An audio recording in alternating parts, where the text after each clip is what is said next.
অনেকেই আছে বলে রান্না এমন কি কঠিন কাজ, সব কিছু দিয়ে নাড়াচাড়া করে উঠিয়ে ফেললেই তো হয়ে গেল তরকারি।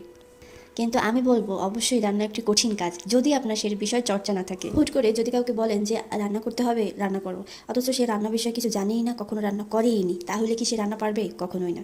তাই যে কোনো জিনিস যদি আপনার অভ্যাস বা চর্চা যদি না থাকে, তাহলে সেই কাজটা কেউ কখনো সফল হতে পারেনি এবং পারবেও না। রান্নার ক্ষেত্রেও ঠিক তেমনই। কোন জায়গায় কতটুকু দিতে হবে, কতটুকু মাপ প্রয়োজন, কতটুকু পরিমাণ মশলা প্রয়োজন, এটাকে আপনার আয়ত্ত করতে হবে।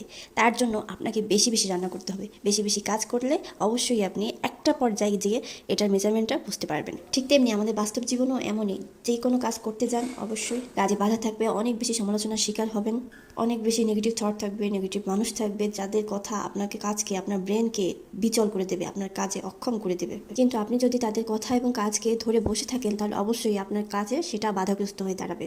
তাই নিজের জন্য যেটা ভালো হয় সেদিকে মনোযোগ দিন।